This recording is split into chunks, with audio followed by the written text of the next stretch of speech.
Él es todo para mí, soy feliz, pues vive en mí. Ya no puedo yo dejar su santo nombre de alabar y por la eternidad.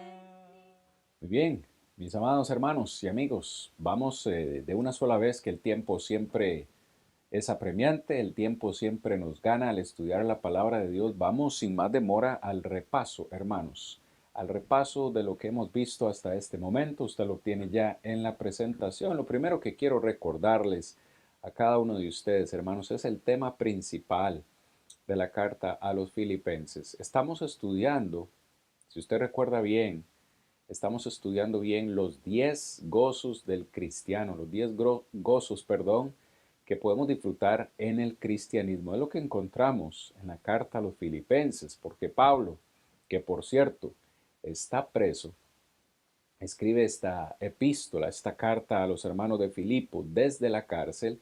Pablo les habla acerca del gozo que nosotros como cristianos podemos y debemos tener. El gozo del cristiano, como usted puede ver en la presentación, se encuentran únicamente en Cristo y su Evangelio, el gozo verdadero.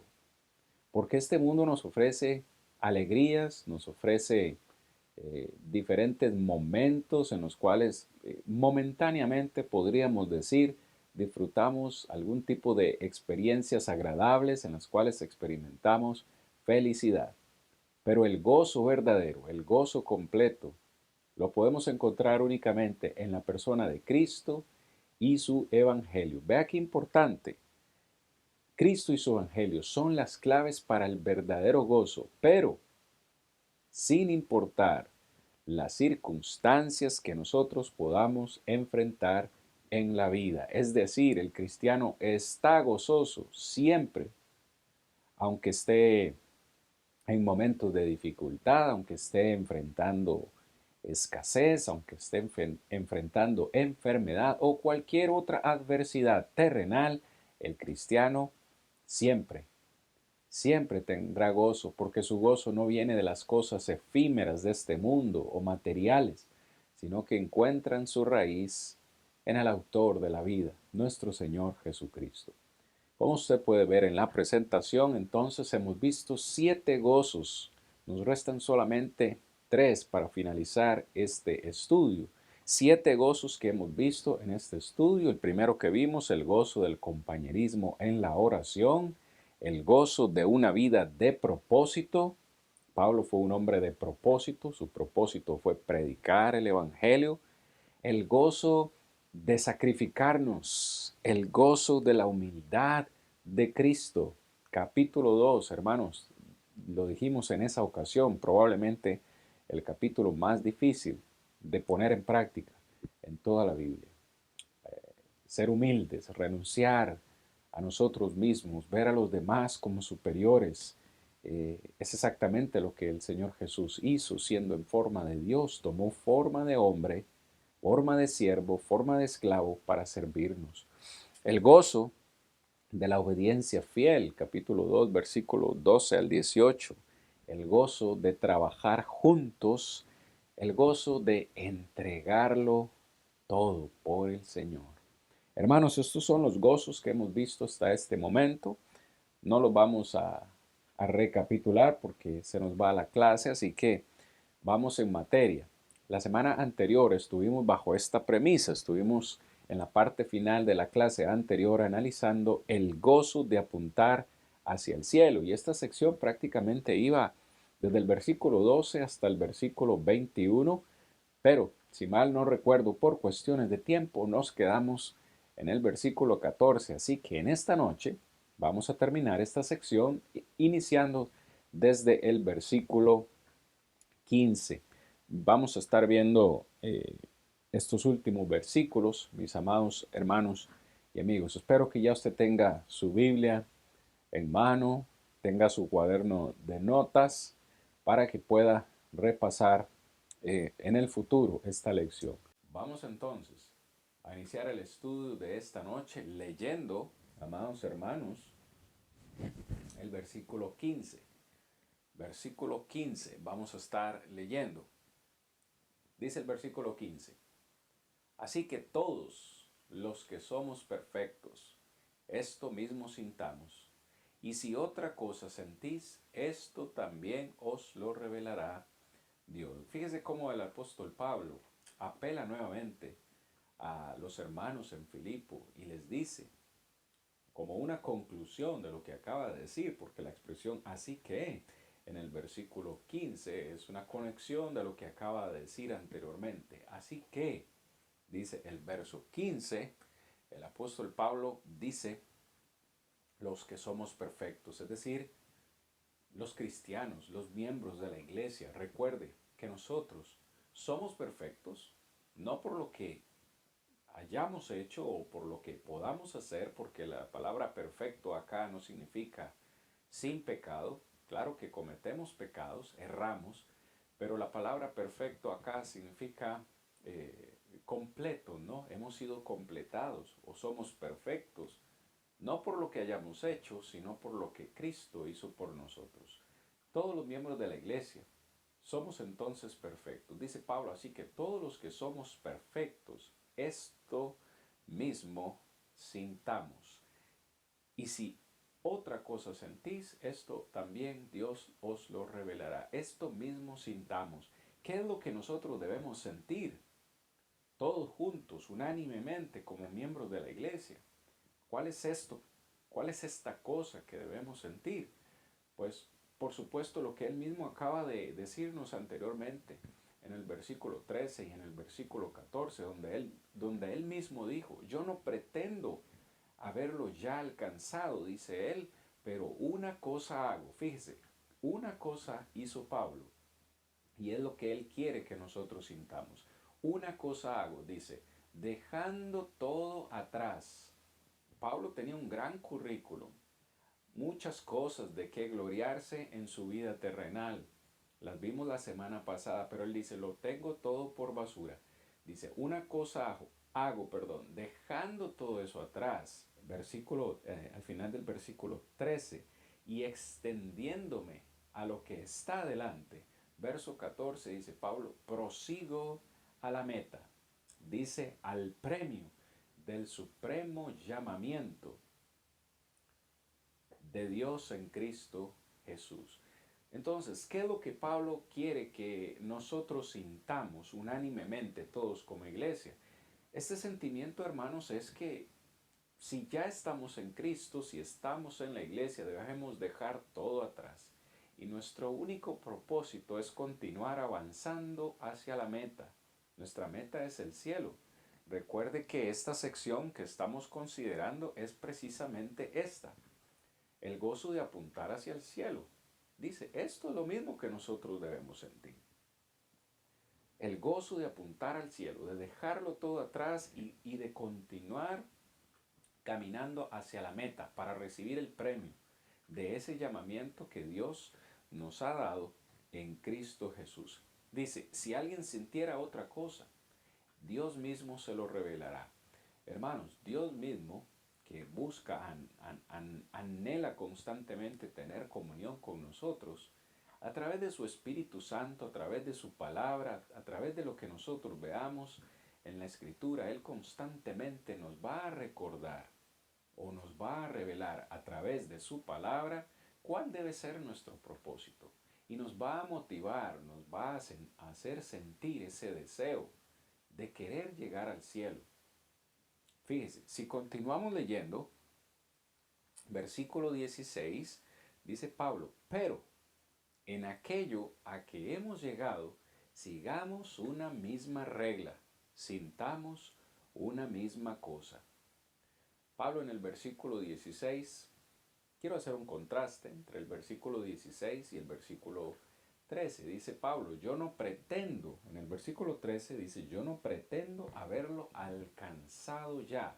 Él mismo reconoce que está en esta tierra trabajando, luchando por alcanzar esa meta, por alcanzar ese premio. Él dice y reconoce, no lo he alcanzado ya, pero luego en el versículo 16 dice, sin embargo, aquello a lo que hemos llegado. Fíjese, hay ciertas cosas que nosotros ya hemos alcanzado, que hemos logrado.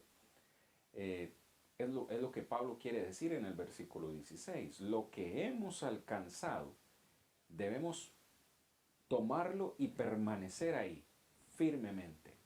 Piense en esto, por favor. Pablo habla acerca de seguir hacia adelante, con gozo. Para atrás, como decía alguien por ahí, ni para tomar impulso. Pablo dice, lo que hemos alcanzado allá, por favor, valórelo. Permanezca en eso que usted ha alcanzado ya. Continúe en lo que ya ha alcanzado. No se devuelva, porque devolverse es perder lo que usted ya ha alcanzado. Dice, si lo que a lo que ya hemos llegado, perdón, dice, sigamos en una misma regla. ¿Cuál es esta misma regla? Sintamos una misma cosa. Le invita a la iglesia, le invita a la iglesia de Filipos, y yo quiero que usted note en el versículo 16 cómo Pablo se incluye. Él pudo haber dicho como apóstol que no tenía que incluirse, que ya había logrado su propósito, ya había cumplido su trabajo, pero él dice, sintamos, en plural, se incluye, sintamos una misma cosa. En este versículo 16, permanecer en lo que hemos alcanzado significa continuar en el crecimiento del Señor. Amados hermanos y amigos, la vida cristiana nunca vamos a dejar de crecer. Ya Cristo nos ha liberado del pasado, de nuestro pecado, nos ha perfeccionado, nos ha hecho completos, pero seguimos en la carne, seguimos teniendo tentaciones en esta vida. Entonces, estar en la iglesia ya es un logro, pero Pablo dice, debemos permanecer ahí, debemos continuar creciendo en el Señor. Y mientras vamos creciendo, igualmente estamos prosiguiendo o proseguimos caminando, corriendo hacia la meta para recibir ese premio. En el versículo 17, él mismo nos invita a seguir su ejemplo, y no solamente a seguir su ejemplo, sino a seguir el ejemplo de hermanos fieles. Dice el verso 17, hermanos, sed imitadores de mí. ¿Creen ustedes, mis amados hermanos, que Pablo tenía autoridad para decir estas palabras? Por supuesto que sí. Ya les había sido ejemplo a ellos cuando les llevó el Evangelio en Hechos capítulo 16. Ahora está preso desde la cárcel y les escribe, gócense, continúen predicando, continúen avanzando, sigan el ejemplo de mí, pero no solamente el mío, dice el 17, y mirad a los que así se conducen según el ejemplo que tenéis de nosotros. Recuerdan que la semana anterior, si no recuerdo mal, Pablo mencionó a dos grandes colaboradores suyos, dos grandes siervos del Señor, dos grandes cristianos que amaron también la iglesia de Filipos. El primero de ellos fue Timoteo. Pablo lo describe y dice, a nadie tengo de, de tanto amor y que se preocupe tanto por ustedes como él, Timoteo. Pero luego también nos menciona a Epafrodito, un hermano que incluso estuvo dispuesto a gastar de sus propios recursos, de su propio dinero, para servir a Pablo y para servir a la iglesia de Filipo. Incluso estuvo casi dispuesto a morir, pronto a morir, por la causa del Señor. Pablo dice en esta ocasión, sigan mi ejemplo, pero no solamente el mío, sino de aquellos, a todos aquellos hermanos que siguen el ejemplo nuestro. Lo cual me lleva a mí a preguntarme, no solo me motiva a mí, le quiero dejar este pensamiento en esta noche a usted que me escucha, me invita a mí, no solo a seguir el ejemplo, a mí, a seguir el ejemplo de otros cristianos que prosiguen a la meta, que permanecen firmes, sino que me motiva a mí también. Esto me impacta grandemente. Me motiva a mí y me pregunto a mí mismo, ¿soy yo un ejemplo para otros cristianos? ¿Soy yo un ejemplo para otros que todavía no conocen al Señor?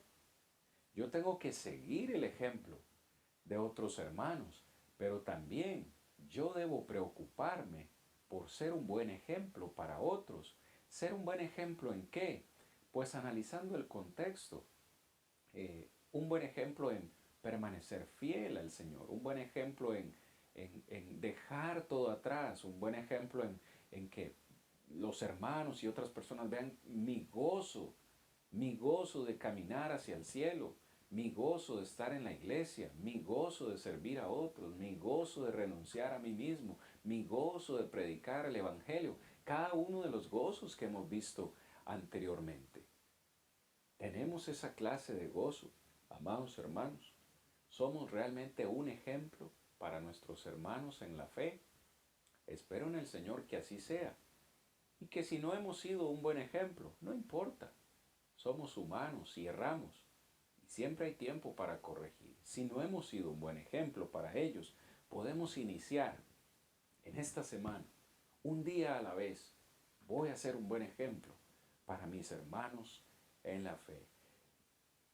Es triste, pero hay que decirlo porque Pablo también lo dice. Hay quienes son un buen ejemplo, pero hay otros que no lo son. En el versículo 18, mire, ahí mismo en el contexto, Pablo le aconseja a los hermanos, sigan el ejemplo de aquellos que se conducen como nosotros. Pero, siempre hay un pero. Versículo 18, ustedes tienen que seguir nuestro ejemplo porque, verso 18, porque por allí andan muchos de los cuales os dije muchas veces, y ahora lo digo llorando, que son enemigos de la cruz de Cristo. Hermanos, fíjese la advertencia del apóstol Pablo, por favor. Yo sé que es imposible para algunos de creer, y puede que hoy que usted me escucha en esta noche piense que estos enemigos de la cruz de Cristo en realidad no eran cristianos. Pero el contexto inmediato nos dice lo contrario. Es decir, Pablo inició en el capítulo 3, si usted ve el versículo 1, incluso el versículo 2, lo podemos leer de nuevo, si tiene su Biblia a mano. Dice el versículo 2, Filipenses 3:2, guardaos de los perros, guardaos de los malos obreros, guardaos de los mutiladores del cuerpo. En esta sección en la cual hablamos la semana pasada, hablamos de que este grupo, ¿no? Estos a los cuales Pablo llama perros, a los cuales llama malos obreros y mutiladores del cuerpo, son un mismo grupo de hombres. Estos hombres a los cuales Pablo se refiere eran hermanos, eran cristianos, judíos, que habían recibido la salvación, habían obedecido el Evangelio. Sin embargo, eran judaizantes, estaban obligando o estaban intentando obligar a los hermanos a guardar la ley de Moisés específicamente en un punto que para ellos era esencial, la circuncisión. En esta ocasión, ahora en el capítulo 3, versículo 18, Pablo le dice a los hermanos, andan muchos por allí. Se refiere al mismo grupo, al mismo grupo de judaizantes, andan muchos por ahí. Me impactan las palabras de Pablo porque dice, ya yo les he dicho esto y ahora se los vuelvo a decir llorando, que estos son enemigos de la cruz de Cristo. ¿Puede un cristiano ser enemigo o convertirse en enemigo de Cristo, de la cruz de Cristo? Claro que sí. Vea el contraste con los que han sido fieles, ¿no? En los versículos anteriores, Pablo les dice, prosigan a la meta, dejen todo atrás, prosigan a la meta para que reciban el premio. Pero hay otros que no tienen ese pensamiento. Ustedes tienen que tener ese pensamiento y deben seguir el ejemplo de los que nos conducimos así, porque hay muchos por ahí que andan diciendo otras cosas. Estos son enemigos de la cruz de Cristo. ¿Cómo podría un cristiano convertirse en un enemigo de Cristo? Espero que me entienda el juego de palabras. Y es ahí donde muchos no pueden aceptar semejante cosa. Si soy un cristiano, jamás puedo ser enemigo de Cristo. Pero otra vez, hermanos, Pablo dice lo contrario. Estos cristianos se convirtieron en enemigos del Señor. ¿Cómo es entonces que uno puede convertirse en enemigo de Cristo, en enemigo de Dios, siendo cristiano? Bueno, cuando uno intenta cambiar el plan de Dios. Recuerde, estos judaizantes estaban diciendo que para ser salvos se necesitaba recibir la circuncisión.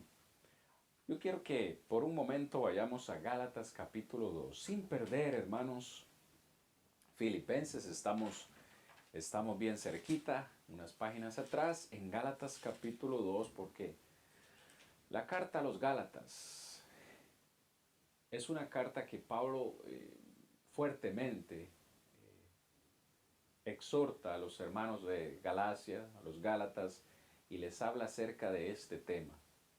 Ellos estaban poniendo gran énfasis en volver a la ley y Pablo los exhorta. En Gálatas 2.20 probablemente sea uno de sus versículos que nosotros conocemos o hemos memorizado. Dice Pablo, con Cristo estoy con Cristo estoy juntamente crucificado y ya no vivo yo, mas vive Cristo en mí. Y lo que ahora vivo en la carne, lo vivo en la fe del Hijo de Dios, quien me amó y se entregó a sí mismo por mí. Esa es la parte del versículo 20 que nosotros hemos memorizado, pero preste atención por favor al versículo 21. Gálatas 2:21 dice, no desecho la gracia de Dios. Pablo dice, no desecho la gracia de Dios. ¿Por qué? Pues si por la ley fuese la justicia, por demás entonces murió Cristo. Pablo dice, yo no desecho la gracia de Dios porque si por la ley, ustedes judaizantes, ustedes judíos que continúan enseñando que necesitamos guardar la ley, si por la ley viene la justicia, entonces ¿para qué murió Cristo? Fíjese la lógica, mis hermanos de Pablo. Si nosotros hoy en día, o incluso ellos, recibían la justificación de sus pecados por medio de la ley de Moisés, ¿cuál fue el sentido? ¿Cuál era el sentido de que Cristo viniera al mundo y muriera en la cruz? No había ningún sentido. Por demás, dice Pablo, murió Cristo. Es más, Jesús tuvo que morir, amados hermanos, para traernos el Nuevo Testamento. Es lo que dice Hebreos capítulo 9, versículos 15 al versículo 17. Al Señor Jesús le costó su propia vida, su propia sangre, darnos el Nuevo Testamento para que este Antiguo Testamento, la ley de Moisés, dejara de existir.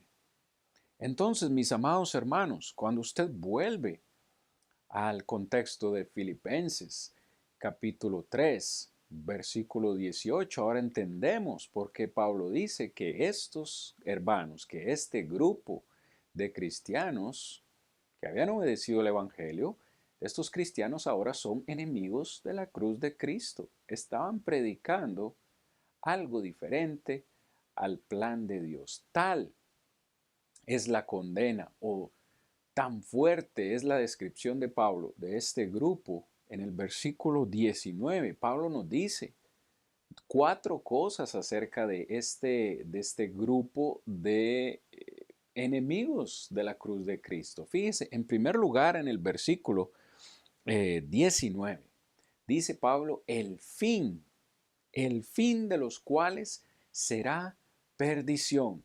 Un momento, Pablo, estamos hablando de hermanos, estamos hablando de cristianos que habían obedecido el Evangelio en el bautismo. Y me estás diciendo que ahora ellos no van a recibir la salvación, sino que el fin de ellos es perdición. Sí, claro que sí. Vea la fuerte condena de Pablo para este grupo de judaizantes que enseñaban acerca de la circuncisión. Dice, si ellos persisten en esta enseñanza, si persisten, el fin de ellos será perdición, no salvación. Hermanos, qué condena más fuerte. El fin de ellos será perdición. Pero no solamente eso, fíjese la segunda descripción, dice Pablo en el verso 19, cuyo Dios es su vientre, cuyo Dios es el vientre. Hermanos, fíjese que la palabra Dios en este contexto está en minúscula. Este grupo de cristianos no tenían o seguían el verdadero Dios, el único y verdadero Dios, el Dios de los ejércitos. Ellos seguían sus propios deseos, es lo que Pablo dice. Es más, podemos concluir que su Dios eran ellos mismos. Les encantaba complacer sus propios deseos, complacerse a ellos mismos. Dice, su Dios es su vientre. Hermanos, ¿cuántas veces al día nosotros complacemos el vientre? Al menos 3 o 4 veces al día tenemos hambre y le damos de comer a este vientre para satisfacerlo. Pues esa es la ilustración que usa Pablo acá, su vientre. Ellos eran o se veían a sí mismos como sus propios dioses. Vea la tercera cosa, la tercera descripción que Pablo dice acerca de ellos, ahí mismo en el versículo 19, y dice, cuya gloria y cuya gloria es su vergüenza. Nosotros sabemos, amados hermanos, que debemos gloriarnos en el Señor. La gloria que debemos buscar es la gloria de Dios, no la gloria nuestra. Y como estos hombres, como estos judaizantes, tenían como Dios sus propias vidas, como estos judaizantes, solamente les espera perdición el día que Cristo vuelva. Pablo dice, para ellos esa gloria será su vergüenza, esa gloria terrenal que se busca o que ellos buscaban aquí en la tierra, ser alabados por los hombres, algún día se convertiría en vergüenza. Por cierto, la cuarta descripción nos da un énfasis más. Dice Pablo, solo piensan en lo terrenal. Estos judaizantes, estos enemigos de la cruz de Cristo, dice Pablo, solo piensan en lo terrenal. Por favor, notemos el contraste del mismo Pablo cuando le escribe a los colosenses en el capítulo 3, versículo 1. Les dice, si pues habéis resucitado con Cristo, buscad las cosas de arriba. Nosotros, los hijos de Dios, los cristianos que hemos resucitado en las aguas del bautismo, se supone que debemos buscar las cosas de arriba, las cosas celestiales, no las cosas terrenales, no buscar la gloria de este mundo. En esta ocasión viene a mi mente, en aquella oportunidad, en Mateo capítulo 16, versículo 21, perdón, el Señor Jesús está pronto a ir a Jerusalén. Él sabe que le espera la muerte en Jerusalén, lo anuncia a sus discípulos. Y Pedro en esa ocasión se acerca y le dice, Señor, ¿vas a ir a Jerusalén donde te van a matar? Yo no voy a permitir eso. Y el Señor Jesús le dice, apártate de mí. Habla con Pedro, con su amigo, y le dice, apártate de mí, Satanás, porque me eres estorbo. Y quiero usar esta frase, que es la frase que usa Jesús. No piensas, le dice Jesús a Pedro, no piensas o no pones la mira en las cosas de Dios, sino en las cosas de los hombres. Mis hermanos, mis amigos, es evidente que el Señor, nuestro Salvador, espera que nosotros pongamos nuestra mirada en las cosas celestiales, en las cosas de Dios. Debemos estar ocupados, alma, mente y corazón, ocupados en las cosas de Dios, no en las cosas de esta tierra. Es decir, estamos en esta tierra.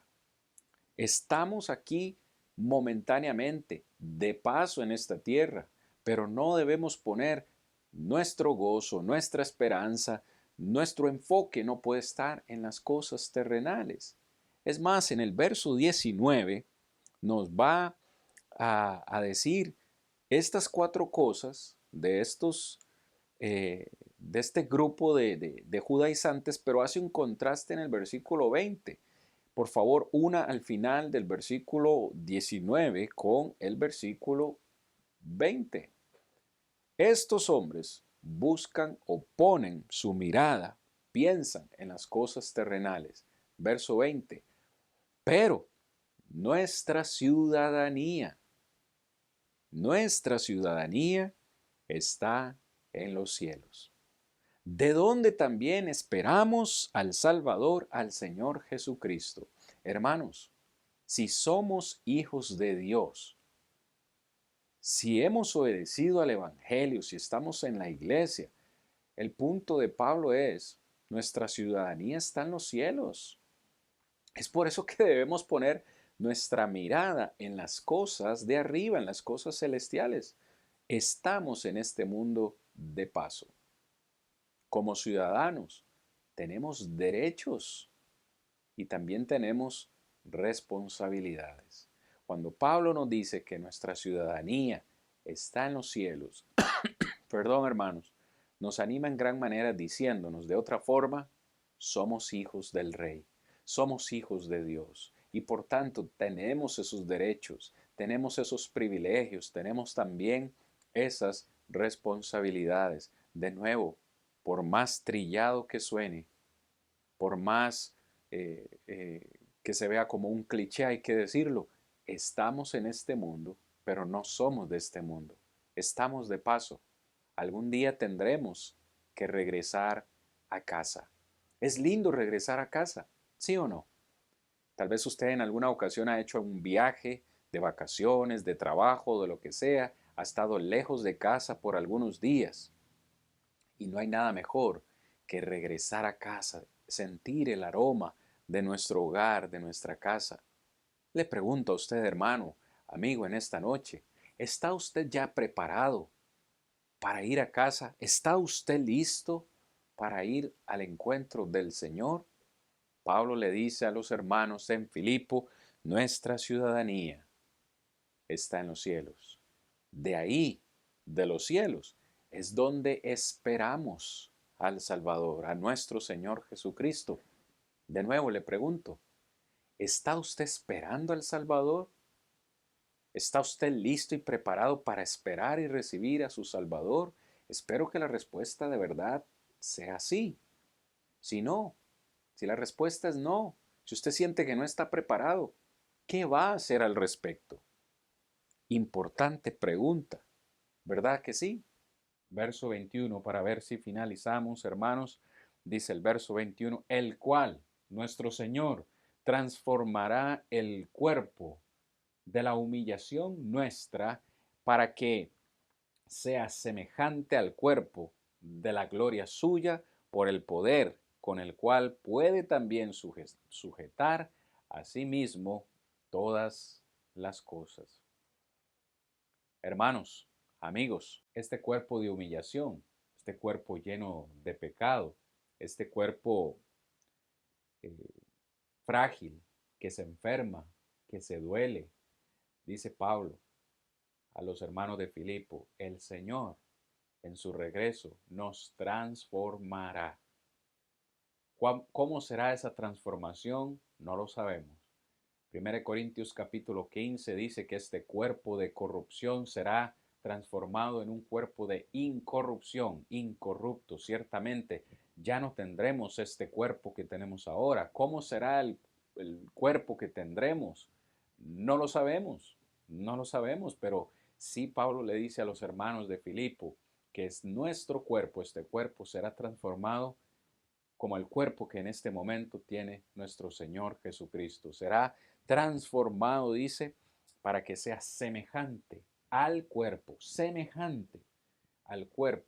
de la gloria suya, con ese cuerpo que el Señor en este momento está a la diestra del Padre, ese cuerpo que es espiritual, nos vendrá y nos llevará, dice, con ese mismo poder que Él puede sujetar a sí mismo todas las cosas. No importa si morimos, vamos a ser transformados, vamos a resucitar y ser transformados. Muy bien, hermanos, fíjese, acabamos de terminar el capítulo 3 apenas, hermanos, eh, y vamos a iniciar el capítulo 4 rápidamente en el tiempo que nos queda, pero si el Señor regresa hoy, si el Señor regresara hoy, vamos a estar felices porque estamos listos para recibir al Señor y que Él nos lleve a la eternidad. Recuerde, apuntar al cielo. Hermanos, vamos al gozo número 9 de una sola vez, el gozo de encontrar verdadera paz, el gozo de encontrar verdadera paz. Esa paz que sobrepasa todo entendimiento. Es aquí donde encontramos esas palabras. ¿Qué les parece si vamos leyendo capítulo 4, versículos 1 en adelante? Así que, fíjese la coma, así que, es decir, por lo que acaba de decir anteriormente, como nos acaba de animar que el Señor va a venir y nos va a transformar y nos va a llevar a la eternidad. Así que, teniendo ese pensamiento, hermanos míos amados, gozo y corona mía, estad así firmes en el Señor, amados.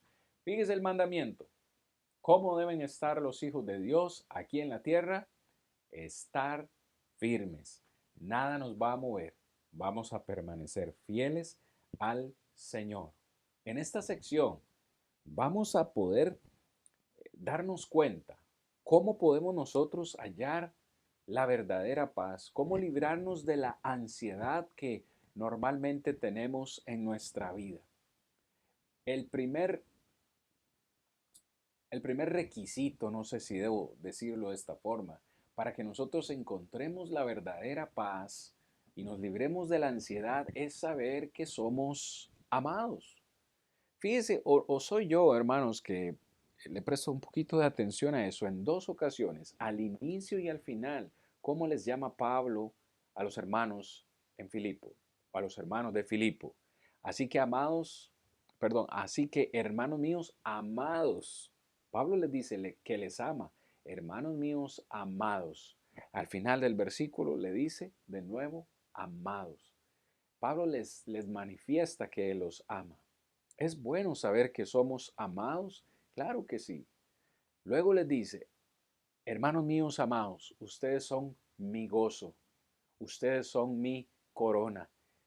¿Cuándo fue la última vez que le dijimos a nuestros hermanos en la fe lo importantes que son para nosotros? ¿Cuándo fue la última vez que les dijimos, hermanos, hermano mío, hermana mía, amada hermana, amado hermano, usted es mi gozo? Compartir con usted me trae gozo a mi vida. Cada vez que estamos juntos me lleno de gozo. Usted es mi corona. Pablo les dice, y por eso permanezcan firmes, oh amados míos. Como de todo pasa en la viña del Señor y siempre hay problemas, fíjense en el versículo 2, Pablo va a abordar el caso de dos hermanas que al parecer estaban teniendo dificultad entre ellas. Versículo 2, ruego. Pablo hace esta rogativa dos veces. Le ruego a Evodia y le ruego a Síntique. ¿Qué les ruega Pablo? Que sean de un mismo sentir en el Señor. Al parecer no tenemos los detalles. Pablo no nos cuenta los detalles, pero al parecer estas dos hermanas, Evodia y Síntique, estaban teniendo diferencias entre ellas. No sabemos cuáles, pero al parecer estaban pensando en algún tema en particular, estaban pensando de una forma diferente. Y Pablo les dice, les ruego a ellas que sean de un mismo sentir. Punto. ¿Verdad que no es eso lo que dice Pablo? 3 palabras importantes. En el Señor. ¿Cómo es que nosotros en la iglesia vamos a tener un mismo sentir o un mismo pensamiento? Cuando todos pensemos las cosas en el Señor. ¿Cómo lo pensaría el Señor? Claro está, vamos a tener gustos diferentes, gustos de comida diferentes, gustos de colores diferentes. No vamos a pensar todo igual, pero en el Señor, en las cosas del Señor, sí tenemos que ser de un mismo sentir, de un mismo pensamiento. Es más, Pablo no solamente le ruega a ellas que se preocupen por tener un mismo sentir. En el versículo 3 le dice, en este caso a una tercera persona, de quien no sabemos el nombre, le dice en el verso 3, asimismo te ruego también a ti, compañero fiel. ¿Quién es este compañero fiel? No lo sabemos. Pero Pablo le ruega, te ruego a ti, compañero fiel, que ayudes a estas que combatieron juntamente conmigo en el Evangelio. Les ruega a este compañero fiel que por favor ayude a estas hermanas a que tengan un mismo sentir. Aplicación para nosotros. ¿Qué deberíamos hacer nosotros en la iglesia cuando dos o varios hermanos tienen diferencias? Debemos ayudarles. Mateo capítulo 18. Si un hermano peca contra ti, ve y repréndele estando tú y él solo. Si no te escucha, toma a 2 o 3 que vayan contigo. Hay un proceso en el cual el Señor nos exhorta a ayudarnos los unos a los otros. No podemos estar pasivos si vemos que hay dos hermanos o hermanas que tienen diferencias entre ellos. Buscamos o deberíamos buscar la reconciliación, la unidad de todos como iglesia. Por eso Pablo le dice a este compañero fiel que les ayudes, porque ellas combatieron, literalmente pelearon, trabajaron conmigo en el Evangelio. Y no solamente ellas, sino también Clemente también y los demás colaboradores míos cuyos nombres están inscritos en el libro de la vida.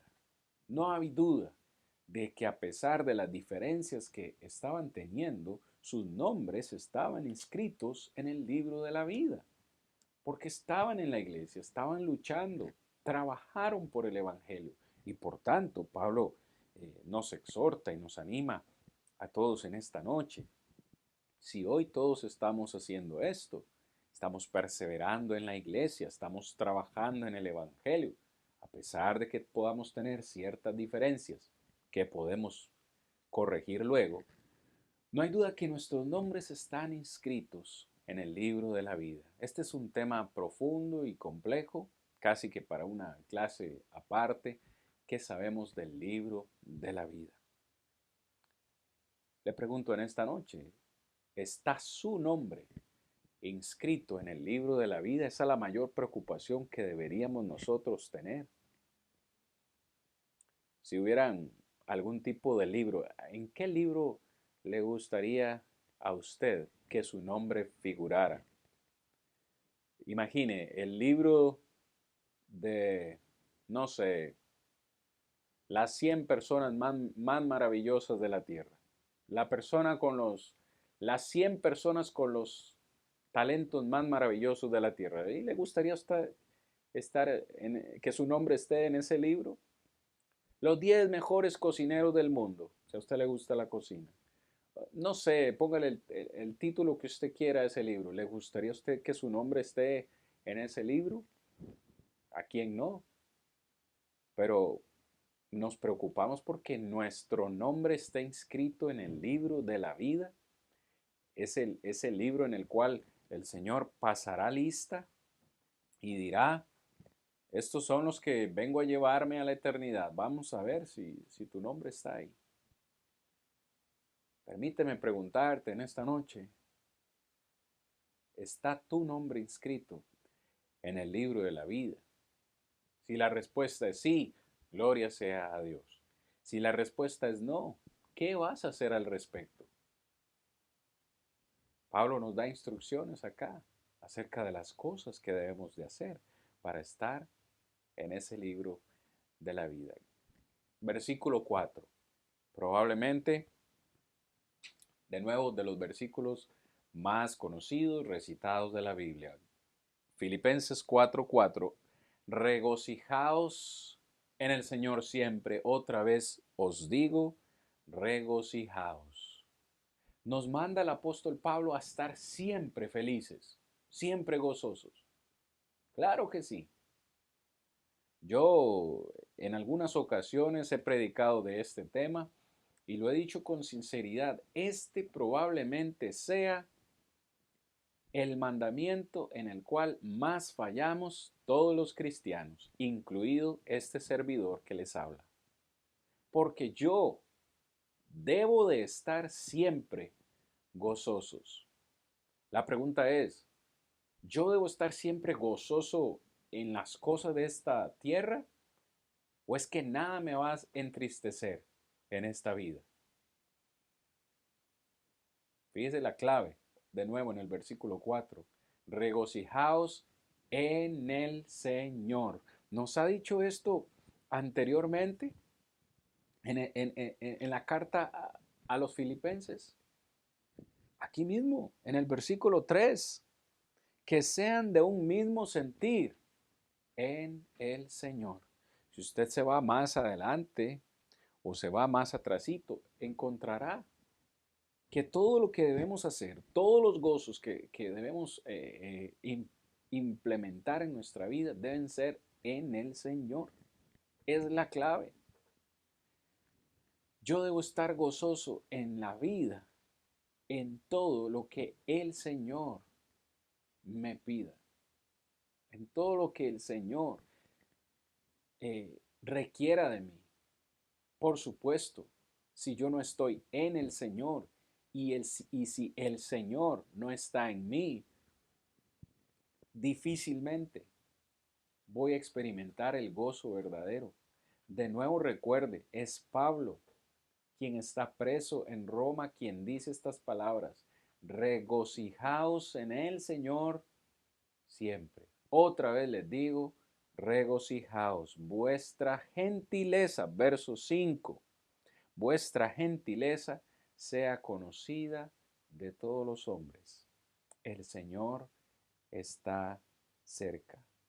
Vuestra gentileza, literalmente en el idioma original, alguien que es razonable, alguien que razona con todos los hombres. Nuestra bondad tiene que ser conocida no solo por los que están en la iglesia, no solo por los que nos caen bien, no solo por nuestros familiares. Nuestra gentileza debe ser conocida por todos los hombres. Dice acá, todos los hombres. El Señor está cerca. ¿Hace cuánto dijo Pablo estas palabras? Y no se está refiriendo específicamente a la segunda venida del Señor. Se refiere a que el Señor siempre, el Señor nuestro Salvador siempre está cerca de nosotros. Fíjese esta línea de pensamiento que le quiero poner en su mente. ¿Cómo debería yo comportarme si sé que el Señor está cerca de mí? ¿Cómo deberíamos comportarnos si sabemos que el Señor está a nuestro lado siempre? Que donde quiera que andemos el Señor está con nosotros y que Él me dice, tu gentileza tiene que ser conocida de parte de todos los hombres. Él está ahí como cerca de nosotros, no solo cuidándonos, sino evaluándonos cómo es nuestro comportamiento. ¿No nos da temor eso? Saber que el Señor está cerca de nosotros, a la par nuestra, evaluando nuestro comportamiento. Por eso Pablo lo dice acá. Su gentileza sea conocida de parte de todos los hombres. El Señor está cerca. Un recordatorio muy importante para nosotros. ¿Cómo vamos a tener completa paz en nuestra vida? ¿Cómo vamos a tener completo gozo cuando yo sé que el Señor está cerca? Si yo sé que el Señor está cerca de mí, nada me va a robar el gozo. Nada me va a robar la paz. Es por eso que en el versículo 6 Pablo dice, por nada. Wow, hermanos, con solo esas dos palabras podríamos quedarnos otra hora conversando aquí. Y usted ve que ya se me acabó el tiempo hace un momento. Por nada estéis afanosos. Dígame si este mandamiento no es uno de los que más obviamos en nuestra vida, uno de los que más olvidamos. Por nada estéis, afanosos. ¿Sabe lo que significa la palabra afanosos en este contexto? Afanosos en este contexto significa alguien que tiene una mente dividida. Es lo que significa afanosos. Una mente dividida. ¿Cómo una mente dividida? Alguien afanoso es alguien que dice, por un lado, por este lado, dice, oh sí, sí, yo confío en el Señor, yo creo en el Señor y confío en Él, pero, si ve, una mente dividida. Por este lado dice, sí, sí, sí, confío en el Señor, pero yo tengo que hacer esto y esto y esto. Estás afanoso, te estás afanando, tienes la mente dividida. Si nosotros somos del tipo que decimos, confío en el Señor, pero en realidad lo que estamos diciendo es, no confío en el Señor, porque nos estamos afanando. Decir que confío en el Señor, pero me preocupo, es una contradicción. Si confío en el Señor verdaderamente, no me voy a afanar, no me voy a preocupar, no voy a tener ansiedad, no voy a dejar que nada me robe la paz. Es por eso que Pablo le dice, ustedes por nada tienen que estar afanosos antes de estar afanosos. Sus peticiones tienen que ser conocidas delante de Dios en toda oración y ruego, dice, con acción de gracias. Hermanos, dije que esta sección iba hasta el versículo 9 y yo no puedo avanzar hoy hasta el versículo 9 porque ya se me fue el tiempo y quiero conversar de esto un poco más con ustedes. Así que vamos a quedar acá en esta noche porque estamos hablando acerca, eh, hermanos, de esta sección, el gozo de encontrar la verdadera paz. Esa verdadera paz en el versículo 7 dice Pablo, es una paz que sobrepasa todo entendimiento. Claro está, tenemos que hablar de eso. Pero es que para poder lograr esa paz, el versículo 5 y el versículo 6 son importantísimos, son claves. Por nada puedo estar afanoso. Usted quiere paz, completa paz, verdadera paz que solo viene de Dios. Por cierto, solo viene de Dios. La paz no la da el gobierno, la paz no la da el dinero, la paz no la da nada, nada de este mundo. La primera clave es no estar afanado, sino que mis peticiones, mis necesidades, que todos las tenemos, tienen que ser llevadas delante de Dios, como dice Pablo, con mucha acción de gracia, con muchas súplicas, ruegos, siempre con acción de gracias. Creo que quiero hablar mucho más de esto, así que eh, haga una pausa en su cuaderno, en su cuaderno de notas, póngale una marca a su Biblia, recuerde, vamos a quedar en Filipenses 4, versículo 6, ahí vamos a retomar la próxima semana porque es mucho lo que quisiera hablar en este particular. Hermanos, gracias de todo corazón por tolerar a este servidor durante esta hora. Gracias por tener esa paciencia de estar conmigo en esta noche. Espero de todo corazón que el Señor les continúe bendiciendo y que podamos todos tener ese mismo ánimo, ese mismo gozo para estudiar la palabra de Dios la próxima semana. Hasta entonces, paz en Cristo Jesús.